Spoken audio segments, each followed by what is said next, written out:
ஆளை கைவிட்டு பின்ன தொழிக்கு தானே போய் காலை வைக்க போறீரு? பேசாம காலத்துக்கு தோல்ல போட்டு போவோமையா.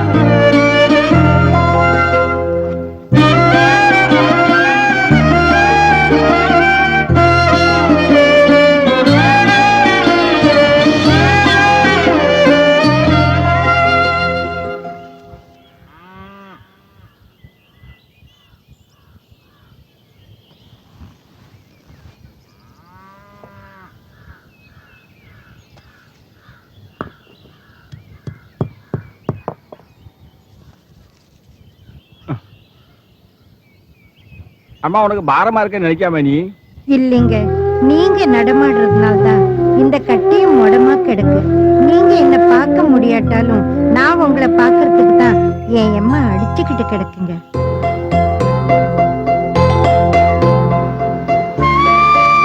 என்ன மாமா கடற்கரை பக்கமா தள்ளிட்டு வந்திருக்கியே? ஒரு விஷயம் இருக்குங்க. என்ன மாமா நில குத்தி பாத்துட்டு இருக்கியே? தலை சுத்துற அழகு நீ. அதான் உன்னை சுட்டு சாப்பிடவா விழுங்கி சாப்பிடவான்னு கிறங்கி போய் யோசிக்கிறேன். ஆமா, மருத்துவச்சியிடம் போனீங்க, என்ன விஷயம், என்ன ஆச்சு? என் உடம்புல சுண்ணாம்பு சத்தே இல்லையா. அவ்வளவுதானே? சுண்ணாம்பு சத்து என்ன? உனக்கு ஊட்டச்சத்தே தரேன் பாரு. எப்படி எப்படி? இந்த வெத்தலை என் உதட்டுல இருக்கும், இத காக்கா கடி கடிச்சு சாப்பிட்டு பாரு. மாட்டேன். சுண்ணாம்பு சத்து வேணாமா? வேணும். அப்போ கடி.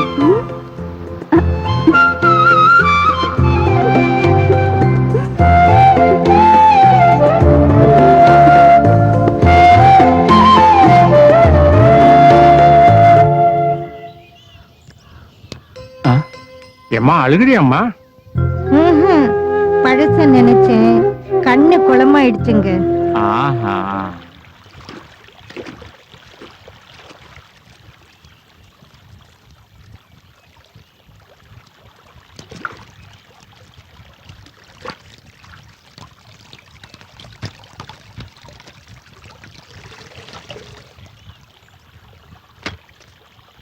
கொஞ்சம் நீர் கொடுமா.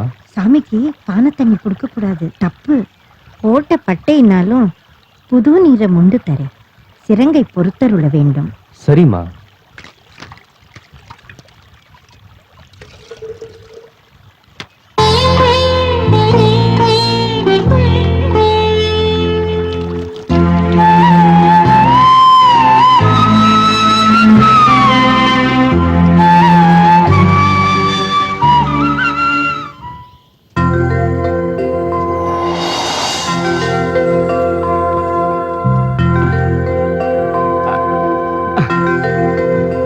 ராசாதி, ராசாதி, ராசாதி, ராசாதி, ஓடிவா.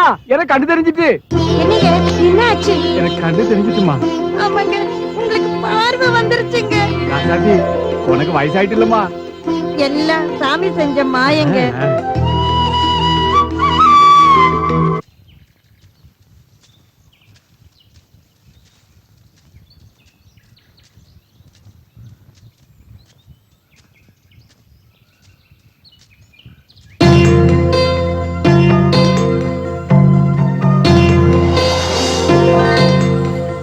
பார்வதியை மகளாக பெறுவதற்கு மலையரசன் தவம் இருந்த இடம். வாசுவதம் செய்வதற்கு அர்ஜுனன் தவம் இருந்த இடம் இது. எனவே இந்த தட்சிணா பூமியில் இந்த மாவிற்கை மரமே தவம் செய்ய சிறந்த இடம்.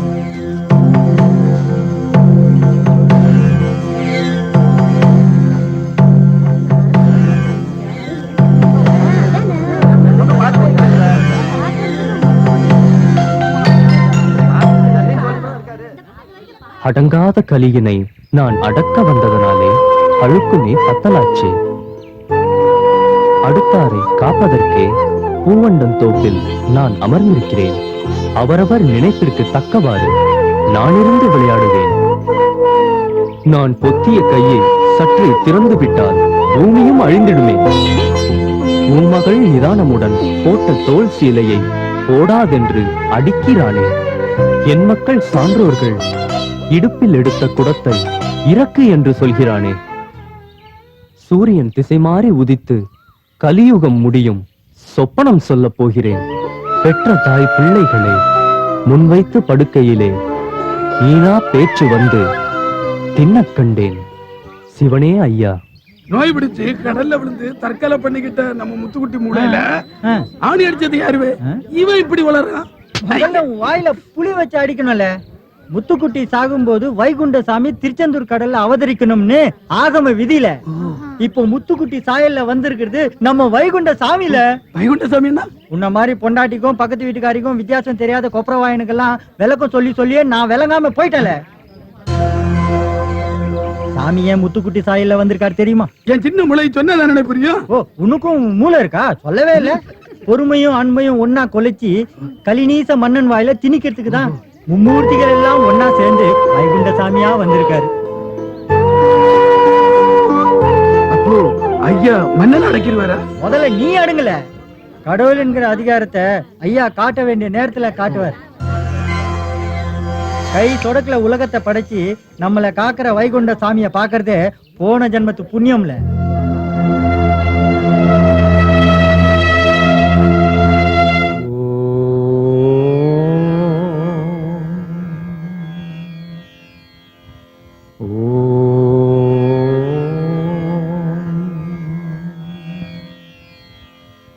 அடக்கம் பெரிது அறிவுள்ள என் மகனே,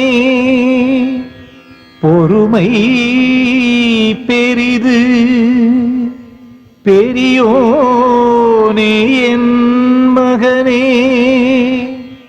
நன்றி மறவாதே நாம் பெரிதென்றெண்ணாதே, நாராயண குருவை நாளும் மறவாமல் பேராகவே இருந்தார் பேருங்களுக்கே கிடைக்கும்.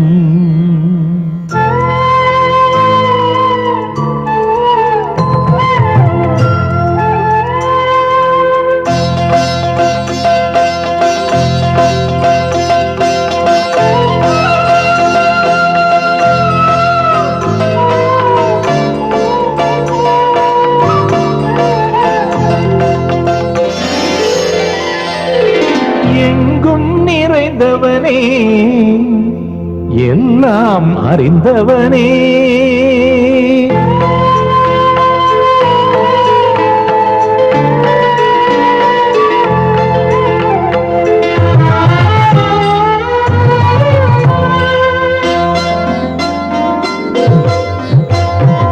எங்கும் நிறைந்தவனே, எல்லாம் அறிந்தவனே, நீ ஒரு ஜோதி தினமுன்னை நாடி, நீ ஒரு ஜோதி தினமுன்னை நாடி, வருபவர் கூடி காண்பதிலாதி, எங்கும் நிறைந்தவனே, எல்லாம் அறிந்தவனே.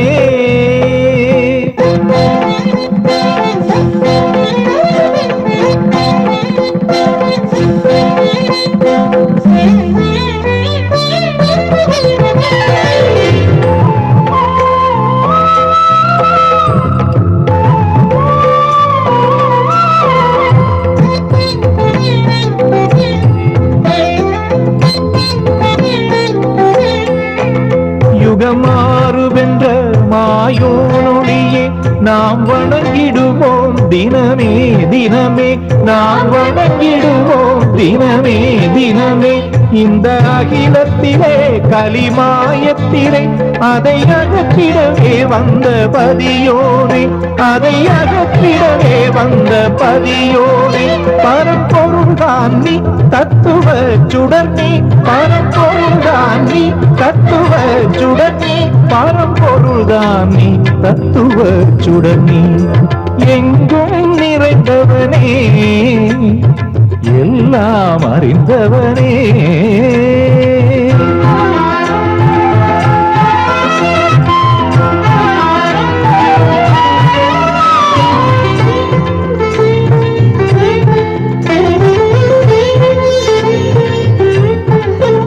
சாதிகளில்லா சமத்துவம் படைத்த விதை கருவான ஏரணி மாயோ, விதை கருவான ஏரணி மாயோ, சப்தமாதருக்கும் பிள்ளை ஏழ்வருக்கும் தவம் இருந்தவரே அதில் உறைந்தவரே தவம் இருந்தவரே அதில் உறைந்தவரே மழை முகிலும் நீ மண்ணில் உயிரும் நீ மழை முகிலும் நீ மண்ணில் உயிரும் நீ மாதவன் நீ மறைமூர்த்தி எங்கும் நிறைந்தவனே எல்லாம் அறிந்தவனே நீயொரு ஜோதி தினமுன்னை நாடி நீயொரு ஜோதி தினமுன்னை நாடி வருபவர் கூடி காண்பதிலாதி எங்கோ நிறைந்தவனே எல்லாம் அறிந்தவனே.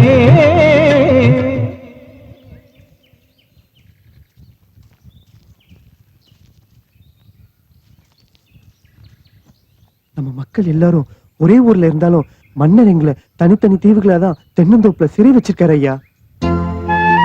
அவன் அந்த ஒரு லாயத்துல ஏகப்பட்ட வப்பாட்டிகளை கட்டி வச்சிருக்கிற கொழுப்புல ஒருவனுக்கு ஒருத்தியா வாழற நம்ம அன்பு குடிமக்க கழுத்துல தொங்குற தாலிய கண்ணு வச்சு அந்த சாமத்ரோகி மண்ண ஆளுங்க கொக்கி போட்டு இழுக்கிறாங்க சாமி. நாங்க கூடி பேசினா கழுவி கோத்த சட்டி மாதிரி எங்க அவ ஆட்சி கவுந்துருமோன்னு எங்க குதவலைக்கே கத்தி வைக்கிறா சாமி. நாங்க கறக்கிற பாலை சப்பி சப்பி சாப்பிடுறாங்க சாமி. கிட்ட போனா தீட்டுன்னு தோலை உரிச்சு தவுல் அடிக்கிறாங்க. மொத்தத்துல எவன் தலைய நொங்கு சீவுற மாதிரி சீவாங்களோன்னு தெரியல சாமி.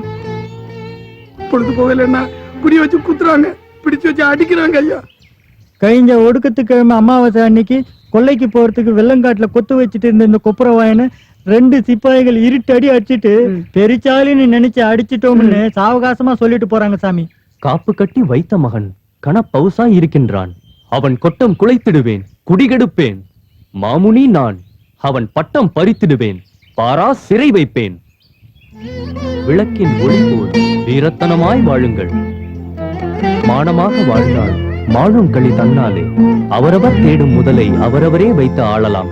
இனி எவருக்கும் நீங்கள் பதற வேண்டாம்.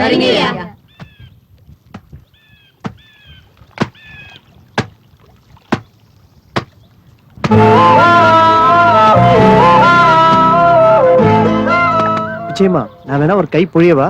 வேணா சாமி, உங்களுக்கு எதுக்கு சிரமம்? உன் கைப்பட்டு எங்க அழுக்கு துணியெல்லாம் வெளுக்கலாம். ஆனா என் கைப்பட்டு உன் பாரம் குறையதுல ஒண்ணும் தப்பு இல்ல. கொண்டா. வேணா சாமி. கொண்டா. முதல்ல சாமி போட்டு பேசுறத விடு. சாமினா நம்ம வைகுண்ட ஐயா தான். ஆமா, படித்துறையில் தான் ஒருத்தரும் இல்லையே. நீ ஒத்தக்கல்ல போட்டு செக்கு மாடு மாதிரி சுத்தி சுத்தி தோச்சிட்டு இருக்க. வா அந்த படித்துறைக்கு போவோம். ஐயோ, மேல் ஜாதிக்காரங்க பார்த்தா தொங்க விட்டுருவாங்க. அங்கெல்லாம் நாங்க போனாலே தீட்டா. அதையும் தான் பாத்துருவோம். வா. வா. எங்க போறீங்க? படித்துறைக்கு போறோம். ஏ வண்ணாத்தி, எவ்வளவு தைரியம் இருந்தா மேல் ஜாதிக்காரங்க குளிக்கிற படித்துறைக்கு போவேன். ஒண்ணு அவங்கிட்ட பேசுறதே தீட்டு. வீட்டு தீரணும்னா சாலையை உரி அம்மனமாக்கணும். உருவிடா சாலையா.